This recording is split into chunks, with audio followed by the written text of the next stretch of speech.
اس نے کہا ہائے میری بربادی، کیا میں اس سے عاجز ہو گیا کہ اس کوے کی مانند ہو جاؤں تو میں اپنے بھائی کی لاش کو چھپا دوں؟ چنانچہ وہ شرمندہ ہونے والوں میں سے ہو گیا۔ تو قابیل نے اپنے بھائی کی لاش یوں ہی چھوڑ دی تھی، چھپانے کی کوشش نہیں کی تھی۔ جب بہا صوفی لڑ دی، کوے کی یہ عادت ہے کہ جب کھانے کی کوئی کسی چیز کو کھانا نہیں چاہتا تو وہ کیا کرتا ہے، زمین کو کھودتا ہے، اس میں چھپا دیتا ہے۔ کیف یواری سوءۃ اخی، کیسے وہ اپنے بھائی کی لاش کو چھپایا، یعنی کوے کی وجہ سے بھائی کی لاش کو چھپانے کا طریقہ سمجھ میں آ گیا۔ میت کا بدن بھی ستر ہوتا ہے۔ کوے کو دیکھ کر قابیل کو ندامت ہوئی۔ تو کوے کے واقعے سے پھر ہمیں کیا سبق ملتا ہے کہ جو اللہ تعالیٰ کے حکم اور ضمیر کی آواز کی پرواہ نہیں کرتا وہ کوے سے الہام حاصل کرتا ہے۔ ضمیر کی آواز اور اللہ تعالیٰ کے حکم پر لبیک کہنا چاہیے۔ جرم کرنے کے بعد اعتراف و ندامت کی ضرورت ہوتی ہے۔ جرم چھپانے کی تدبیر کرنا شیطانی کام ہے۔ تو اللہ تعالیٰ کی طرف سے میت کو دفن کرنے کا طریقہ بتا دیا گیا۔ اس میں یہ حکمت ہے کہ لاش کو ختم کرنے کے بھی اور بھی طریقے تھے، مثلا آگ میں جلا دیا جاتا، سمندر میں پھینکوا دیا جاتا، لیکن اللہ تعالیٰ کی طرف سے زمین میں دفن کرنے کا طریقہ بتا دیا گیا۔ انسان کا اکرام اسی میں کہ موت کے بعد اسے دفن کر دیا جائے، اور انبیاء کرام بھی یہی سنت ہے۔ تو اسلام چونکہ دین فطرت و خالص حق ہے، اس لیے ضروری ہے کہ اس کے ہر بات عدل کے ترازو میں تل کر نکلے۔ تو اصول سے لے کر فروع تک ہر چیز میں قدرتی نکھار ہو، اور کوئی حصہ مذہب ایسا نہ ہو جسے انسانی دماغ کا کرشمہ کہا جا سکے۔ مردوں کے متعلق قدیم زمانے سے مختلف زاویوں سے جو ہے نا اس کو تصور کیا گیا، یعنی قدیم مصری لاشوں کو مخفی کر کے خوابگاہوں میں بحفاظت تام رکھتے تھے۔ ہندوؤں کا خیال ہے کہ لاش کو گھی وغیرہ میں ڈال کر جلایا جائے۔ اسلام اس باب میں بالکل سادہ اور فطری طریقہ اختیار کرتا ہے، یعنی تدوین جو ہے کوے کے قصے اس لیے بیان کیا گیا تاکہ ابن آدم کا ذہن فوراً تدوین کی طرف منتقل ہو سکے۔ چنانچہ یہی ہوا۔ قال یا ویلتا اعجزت ان اکون مثل هذا الغراب فاواری سوءۃ اخی، اس نے کہا ہائے میری بربادی، کیا میں اس سے عاجز ہو گیا کہ اس کوے کی مانند ہو جاؤں کہ میں اپنے بھائی کی لاش کو چھپا دوں؟ یہ کون کہہ رہا تھا؟ قابیل نے کہا کہ قابیل نے جب اپنے بھائی کی قتل کر کے لاش کھلے آسمان تلے ڈال دی تو اللہ تعالیٰ نے 2 کوے بھیجے، ایک نے دوسرے کو قتل کیا، پھر چونچ سے گڑھا کھود کر اس میں کوے کو ڈال کر اس کے اوپر مٹی ڈال دی۔ قابیل نے جب یہ منظر دیکھا تو شرمندہ ہو کر کہنے لگا ہائے میری کمبختی، ہائے میری بدبختی، میں اس کوے سے بھی گیا گزرا ہوا کہ اپنے بھائی کو لاش نہ دفن کر سکا۔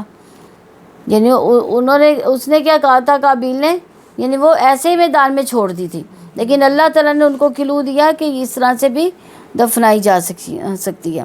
فاصبح من النادمین، چنانچہ وہ اپنے بھائی کے لیے شرمندہ ہو گیا۔ اپنے بھائی کے قتل کے بعد کووں کی تدبیر کی وجہ سے قابیل نادم ہو گیا۔ تمام گناہوں کا انجام ندامت اور خسارہ ہے۔ یہ پشیمانی اور ندامت عذاب پر عذاب ہوتا ہے۔ کیسے عذاب ہے یہ پشیمانی اور ندامت؟ انسان کے دل میں ایک حسرت رہ جاتی ہے نا، کاش کہ میں ایسا نہ کرتا، اور وہ جو حسرت ہے نا وہ انسان کے دل سے نکلتی نہیں ہے کبھی۔ ایک ندامت اور جو ایک شرمندگی ہے نا، انسان کے ضمیر اس کو کبھی نہیں چھوڑتا، اس کو جھنجھوڑتا ہی رہتا ہے۔ آیت نمبر 32 ہے، من اجل ذالک کتبنا علی بنی اسرائیل انہ من قتل نفسا بغیر نفس او فساد فی الارض فکأنما قتل الناس جميعا ومن احیاها فکأنما احیا الناس جميعا وَلَقَدْ جَاءَتْهُمْ رُسُلُنَا بِالْبَيِّنَاتِ ثُمَّ إِنَّ كَثِيرًا مِّنْهُمْ بَعْدَ ذَلِكَ فِي الْأَرْضِ لَمُسْرِفُونَ۔ اسی وجہ سے ہم نے بنی اسرائیل پر لکھ دیا کہ یقیناً جس شخص نے کسی جان کو بغیر کسی جان کے بدلے قتل کیا تو زمین میں فساد کے بغیر قتل کیا تو گویا اس نے تمام انسانوں کو قتل کر دیا، اور جس نے کسی ایک جان کو زندہ کیا تو گویا اس نے تمام انسانوں کو زندہ کیا۔ اور بلا شبہ یقیناً اس کے پاس ہمارے رسول واضح دلائل لائے تھے، پھر بے شک اس کے بعد بھی ان میں سے اکثر لوگ زمین میں یقیناً حد سے بڑھنے والے ہیں۔ تو آدم علیہ السلام کے بیٹوں کے قتل کے معاملے کی وجہ سے، جس میں ایک بھائی نے دوسرے بھائی کو قتل کر دیا، اللہ تعالیٰ نے قتل کا انجام لکھ دیا کہ دنیا اور آخرت میں خسارہ ہی خسارہ ہے۔ اس لیے فرمایا من قتل نفسا بغیر نفس او فساد فی الارض کانما قتل الناس جميعا، یقیناً جس شخص نے کسی جان کو بغیر کسی جان کے بدلے قتل کیا تو زمین میں فساد کے بغیر قتل کیا تو یقیناً اسے تمام انسانوں کو قتل کر دیا۔ جو شخص اس کو ناحق قتل کر دے گا تو اس نے گویا سارے انسانوں کو قتل کر دیا، کیونکہ اس کے پاس کوئی داعیہ نہیں جو اس پر آمادہ کرتا اور قتل ناحق کے اقدام سے روکتا اس کو۔ پس جب اس نے اس جان کو قتل کرنے کی جسارت کی جو قتل ہونے کا مستحق نہ تھی، تب معلوم ہوا کہ مقتول ناحق اور دیگر مقتولین کے درمیان کوئی فرق نہیں، یہ تو نفس امارہ کے داعی کے مطابق ہے۔ پس اس نفس کو قتل کرنے کی جسارت کرنا تمام نفوس انسانی کو قتل کرنے کے مترادف ہے، یعنی ایک جان کا قتل اصل میں پوری انسانیت کا قتل ہے۔ اسی طرح جس نے کسی نفس انسانی کو زندگی بخشی، یعنی نفس امارہ کے داعیے کے باوجود کسی نفس کو باقی رکھا، اسے قتل نہ کیا، اللہ تعالیٰ کے خوف نے اسے قتل ناحق سے روک دیا، تو اس نے گویا تمام انسانوں کی زندگی بچا دی، کیونکہ اس کے ہمراہ جو خوف الہی ہے وہ اسے ایسے نفس کے قتل سے روکتا ہے جو قتل کا مستحق ہی نہیں ہے۔ تو کسی کو ناحق قتل کرنا اللہ تعالیٰ کی نگاہ میں جرم عظیم ہے، اور اس کی وجہ سے شر و فساد کا جو خطرناک دروازہ کھل جاتا ہے اس کا بند کرنا مشکل ترین کام ہوتا ہے، اور جو عفو درگزر یا کسی اور طریقے سے کسی کی زندگی کی بقا کا سبب بنے گا تو وہ گویا تمام لوگوں کا سبب بنے گا۔ تو قتل ناحق سارے انسانوں کے برابر اس لیے ہے کہ ہر نفس دوسرے نفس کے برابر ہے۔ زندگی کا حق ہر انسان کو حاصل ہے، ایک انسان سے زندگی کا حق چھینا تمام انسانوں سے زندگی کا حق چھیننے کے برابر ہے۔ اللہ تعالیٰ نے قتل نفس کو گناہ کبیرہ اور جرم عظیم قرار دیا۔ اس کی 4 وجوہات ہیں۔ پہلی وجہ کیا ہے کہ انسانیت کے اندر مجرموں کی موجودگی کی وجہ سے ناحق قتل کو سارے انسانوں کے قتل کی طرح لکھ دیا، اور دوسرا شر اور ظلم سے بھاگنے والوں کے خلاف قاتلوں کے ارتکاب جرم کی وجہ سے، اور تیسرا بعض لوگ جو فطری طور پر شر پسند ہوتے ہیں ان پر نصیحت اثر نہیں کرتی۔ چوتھا ہے جن پر نصیحت اثر نہیں کرتی ان کے لیے امن کی بات چیت مفید بھی نہیں ہوتی۔ پھر کتبنا علی بنی اسرائیل، ہم نے بنی اسرائیل پر لکھ دیا، یعنی یہ اصول صرف بنی اسرائیل کے لیے نہیں تھا، ہمیشہ کے لیے ہے۔ سلیمان بن ربی کہتے ہیں کہ میں نے حسن بصری سے پوچھا یہ آیت ہمارے لیے بھی ہے جس طرح بنی اسرائیل کے لیے تھی؟ انہوں نے فرمایا ہاں، قسم اس ذات کی جس کے سوا کوئی معبود نہیں، بنی اسرائیل کے خون ہمارے خونوں سے زیادہ قابل احترام نہیں ہے۔ تو یہ آیت کریمہ دلالت کرتی ہے کہ 2 امور کی بنا پر قتل جائز ہے۔ کن 2 امور کی بنا پر قتل جائز ہے بتائیں ذرا؟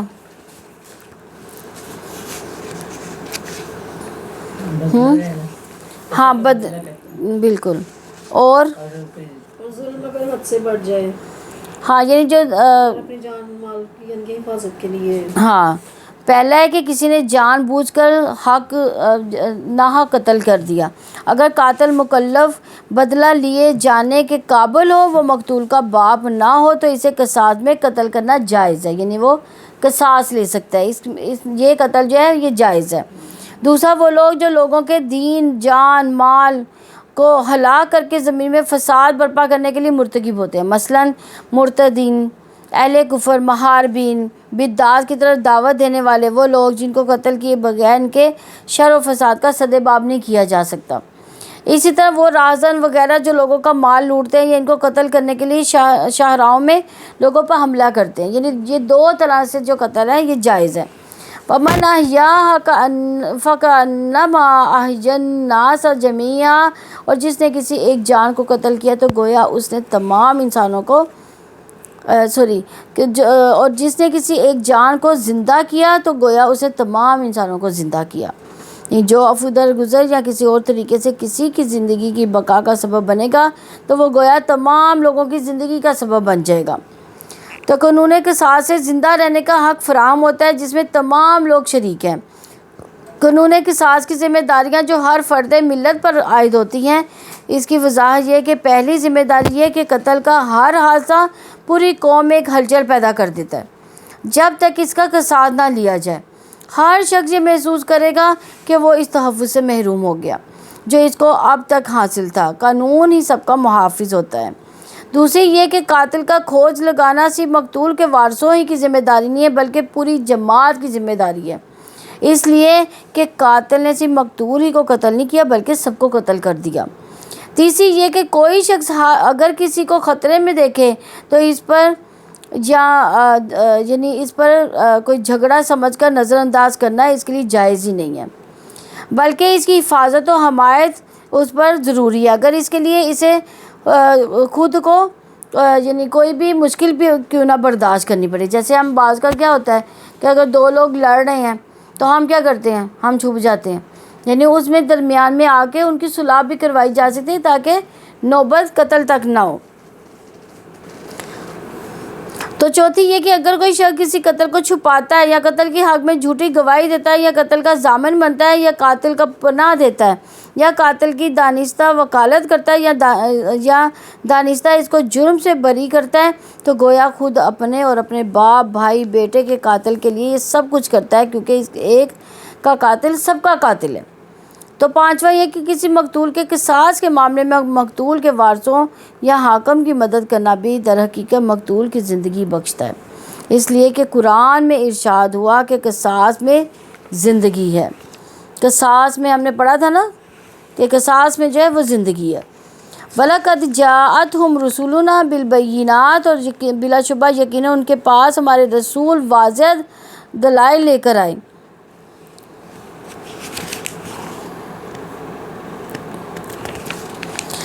تو اللہ تعالیٰ نے انسانی دنیا میں امن و امان قائم رکھنے کو صرف فرض ہی نہیں بتایا بلکہ مسلسل رسول بھیجے جو انہیں اللہ تعالیٰ کے احکامات کو یاد دلاتے رہے، اللہ تعالیٰ کی تعلیمات کو سکھاتے رہے۔ اللہ تعالیٰ نے انسانی جان کے احترام کے قانون کے ساتھ ہدایت کے مکمل قانون کی یاد دہانی کرائی ہے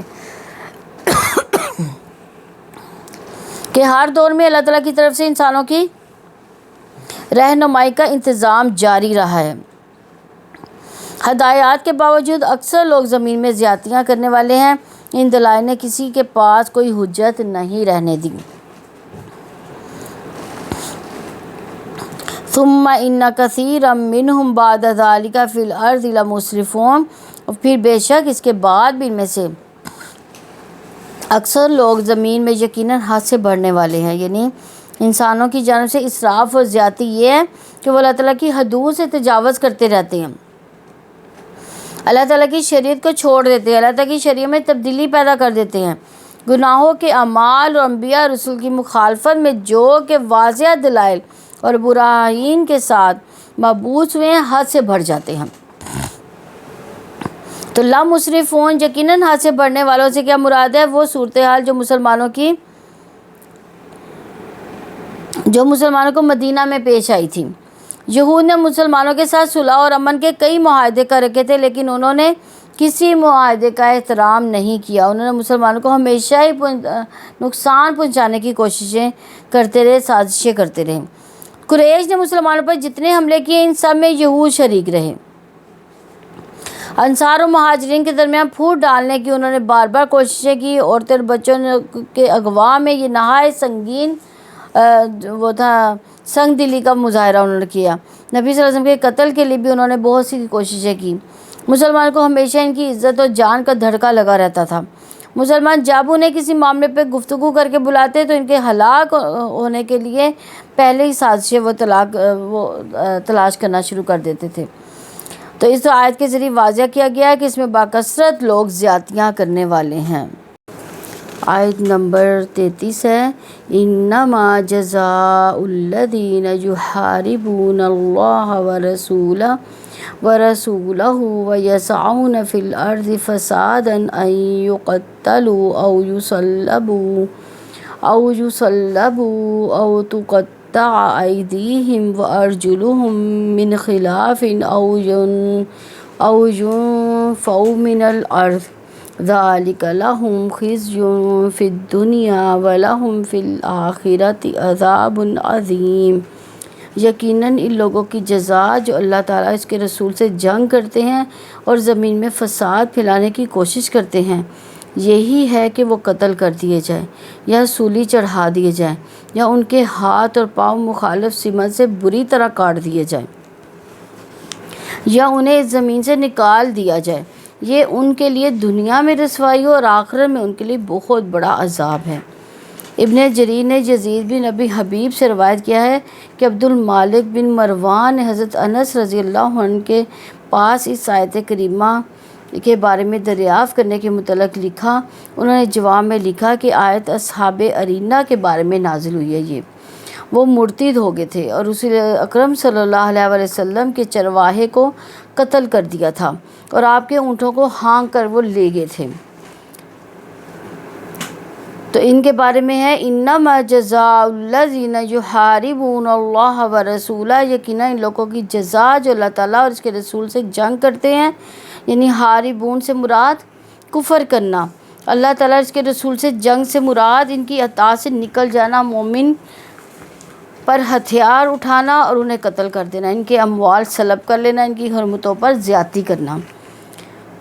تو کسی مسلمان حکومت کے مخالف بغاوت کرنا یا حکومت شریعت کے مطابق چلائی جا رہی ہو، اس بغاوت میں باغی اجتماعی طور پر لوگوں کے اندر خوف و ہراس پھیلا رہے ہوں، اس گروہ کی جانب سے دارالاسلام کے باشندوں کو مالی جانی عزت کے نقصانات کے خطرات لاحق ہوں، یہ بغاوت سی سربراہ مملکت کے خلاف نہیں، اللہ تعالیٰ اور اس کے رسول کی شریعت کے خلاف ہوگی۔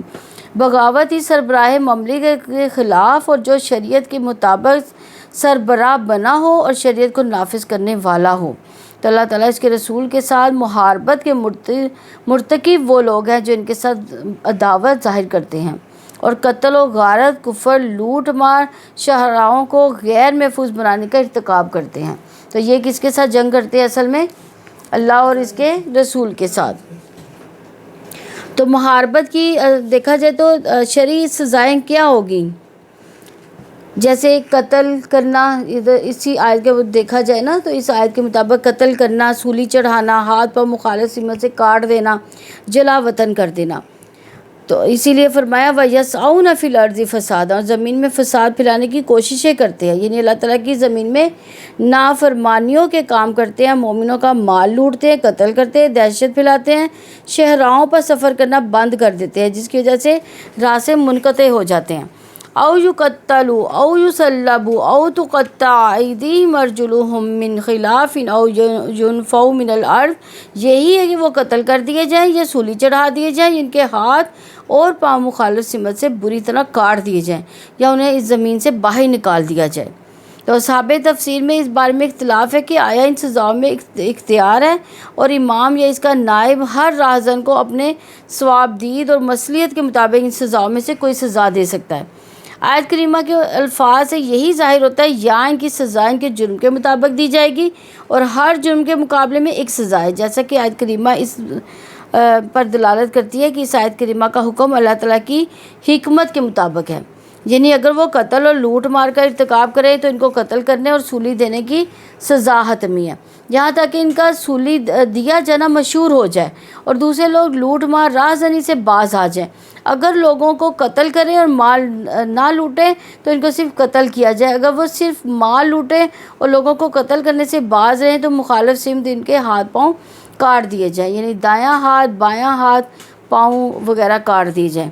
اگر صرف لوگوں کو خوف زدہ کرنے اور دہشت پھیلانے کے مرتکب ہوئے ہوں تو انہوں نے کسی کا مال لوٹا نہ ہو، کسی کو قتل کیا ہو تو ان کو جلا وطن کیا جائے گا، ان کو کسی شہر میں پناہ نہیں لینے دی جائے گی یہاں تک کہ وہ توبہ کر لیں۔ یہ سیدنا عبداللہ بن عباس رضی اللہ عنہ کا قول ہے اور یہ تفسیر السعدی کی روایت ہے۔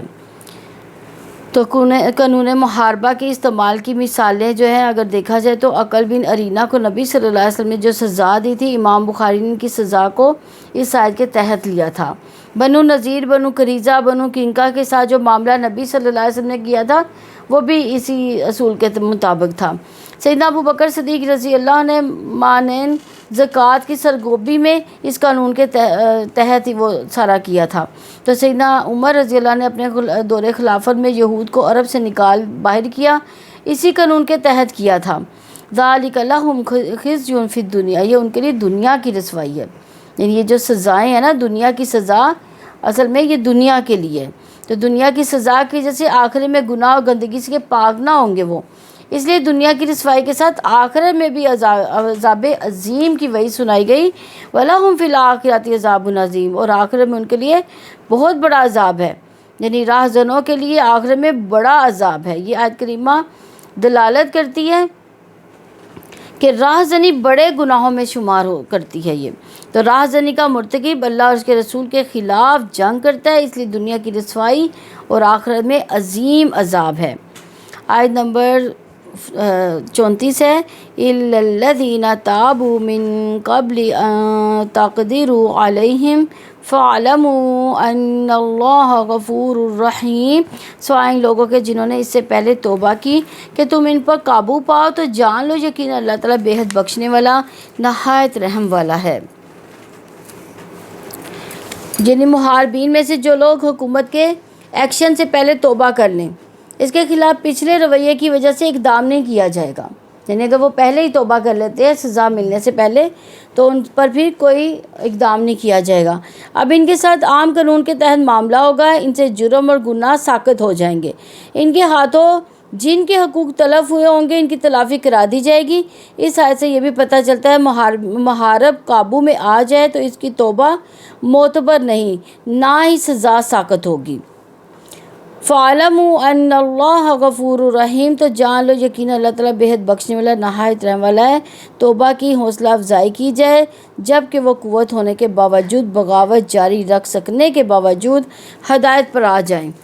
ایسے لوگوں کو دیکھ کر دوسرے افراد بھی توبہ اور اصلاح کے لیے آمادہ ہو جائیں گے۔ جنگ و مقابلے سے مغلوب کرنے کے مقابلے میں اصلاح کا آسان طریقہ ہے۔ تو اس رکوع سے کون سے اصول ملتے ہیں؟ اللہ تعالیٰ کے عہد پر قائم رہنے کے لیے اصل چیز یہ کہ انسان کے اندر اللہ تعالیٰ کا ایسا خوف ہو جو سخت سے سخت آزمائش کے موقع پر بھی اس کے قدم راہ حق پر استوا رہیں۔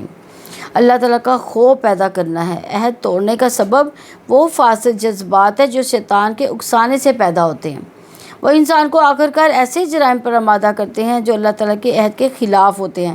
لہٰذا فاسد جذبات سے بچنے کے لیے شیطان کی اکساہٹوں سے پناہ مانگنی چاہیے اور شعوری طور پر ان اکساہٹوں کو محسوس کر کے اپنے آپ کو اس کی دشمنی سے بچانا چاہیے۔ حق پر مر جانا باطل پر زندہ رہنے سے 1000 درجے بہتر ہے۔ حابیل نے اپنی شہادت سے آنے والی نسلوں کے لیے مثال قائم کی کہ لہٰذا جینا ہے تو حق پر، باطل پر زندگی سے اللہ تعالیٰ کی پناہ مانگی۔ تو اللہ تعالیٰ پر ایمان، اللہ تعالیٰ کی عبادت کے لیے اخلاص، تقویٰ کی شرط، عدل کا تصور، قتل نفس کا جرم ہونا، جنت و دوزخ کا عقیدہ، یہ اللہ تعالیٰ کے احکامات ہیں۔ ان کا عہد اللہ تعالیٰ نے ہر نبی اور اس کی امت سے لیا ہے۔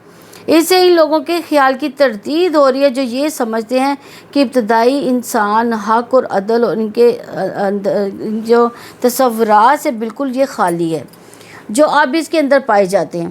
آزادی اور حکمرانی کی ذمہ داریوں کے لیے خود اعتمادی اور العزمی ضروری ہے۔ مصر کی غلامی نے بنی اسرائیل سے جب یہ صفات ختم کر دی تو اللہ تعالیٰ نے صحرا کی بھٹی میں تپا کر ان کے اندر یہ جوہر پیدا کر دیے۔ اللہ تعالیٰ نے اجتماعی ترقی کے لیے جو زینے بنائے تھے ان کو طے کیے بغیر کوئی قوم ترقی نہیں کر سکتی۔ عمل اور اطاعت کی ذمہ داری سے کوئی بری ذمہ نہیں ہو سکتا۔ الحمدللہ یہ ہمارا رکوع کمپلیٹ ہوا۔ اللہ تعالیٰ ہمیں اس کو سمجھنے اور اس پر عمل کرنے کی توفیق عطا فرمائے۔ سبحانک اللہم و بحمدک، نشہد ان لا الہ الا انت، نستغفرک و اتوب الیک۔